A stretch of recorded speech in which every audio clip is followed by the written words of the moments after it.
I'm Nikki Giovanni. I'm a poet. I'm 77 years old. I hope to be 78, I'm just a poet. I only have words. So the words I wanted to share were thug life. Hey guys, I'm really excited to present this to you today. It's gonna be a lot of fun. Today we're diving into the life and legacy of Nikki Giovanni, an incredible poet, activist, and educator whose work has shaped American literature and social thought in a huge way. Giovanni's voice isn't just strong. It's the kind of voice that gets right to the core of identity, justice, and resilience. Let's explore what makes Nikki Giovanni so impactful. Nikki Giovanni was born Yolandi Cornelia Giovanni Jr. on June 7, 1943, in Knoxville, Tennessee. Growing up in the segregated South was her introduction to all the issues she'd later write about: race, inequality, and resilience, like mentioned earlier. When she went to Fisk University, it wasn't just about classes. She dove straight into the civil rights movement. This is where her poetry started to really take shape as something powerful. Her words became a way to confront injustice and express a truth that was raw and real. Giovanni's poetry doesn't just tell stories. It disrupts, it challenges, it questions. When her first collection, Black Feeling, Black Talk, came out in 1968, it was raw, powerful, and timely. She was a voice for the Black arts movement, but she was a voice that went beyond movement. She wrote about love, identity, and resilience in ways that pulled no punches. Her work is personal and political at the same time, with poems like Woman, Nikki Rosa, Chasing Utopia. She brings her own experiences into larger social issues. Her words connect because they're honest. She's able to write something that feels intensely personal, but also speaks to anyone who's ever felt like they had to fight for their place in the world. Poetry is a living entity, which means that it must expand its wings, it must fly. I used to dream militant dreams of taking over America to show these white folks how it should be done. I used to dream radical dreams of blowing everyone away with my perceptive powers of correct analysis. I even used to think I'd be the one to stop the riot and negotiate the peace. Then I awoke and dug that if I dreamed natural dreams of being a natural woman, doing what a woman does when she is natural, I would have a revolution. For Giovanni, poetry and activism go hand in hand. Her writing tackles the issues head-on. Whether it's racism, sexism, or social justice, her poetry isn't just about art, it's about action.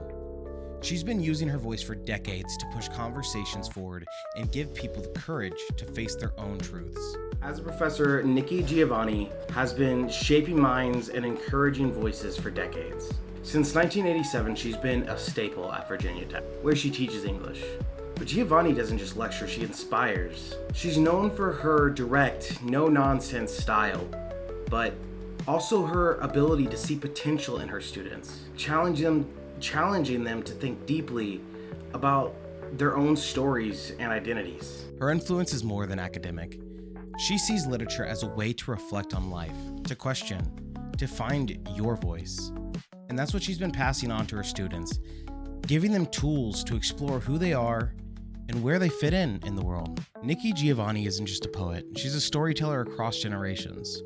Her children's books like Rosa tell the story of heroes, grounding them in everyday resilience and courage. She's created books for young people, essays, love poems, in collections like Bicycles and more. Her work reminds us that literature has the power to shape values, spark conversations, and keep stories alive for future generations. Nikki Giovanni is one of those writers whose words stay with you. Her poetry isn't just powerful, it's purposeful.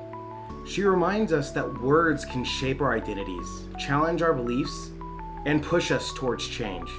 Giovanni's legacy isn't just about the book she's written. It's about all the people that she's inspired and empowered along the way. Well, that's all for me. Thank you guys for taking time out of your day to watch this, even though you probably didn't have a choice. But anyways, I hope you learned something, and yeah. And now I'm going to play one of Nikki Giovanni's poems to close this out. It's a really prevalent poem, and it's really timely. So enjoy the poem. Tupac was a big fan of voting. I, too, am a thug. And this poem is entitled Vote. It's not a hug, nor mistletoe at Christmas. It's not a colored egg at Easter, nor a bunny hopping across the meadow. It's a vote saying you are a citizen, though it sometimes is chocolate or sometimes vanilla. It can be female or male. It is right or left. I can agree or disagree, but, and this is an important but, I am a citizen. I should be able to vote from prison. I should be able to vote from the battlefield. I should be able to vote when I get a driver's license. I should be able to vote when I purchase a gun. I must be able to vote if I'm in the hospital, if I'm in the old folks' home, if I'm needing a ride to the polling place. I am a citizen. I must be able to vote. Folks were lynched.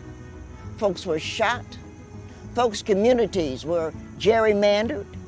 Folks who believed in the Constitution were lied to, burned out, bought and sold, because they agreed all men and women were created equal.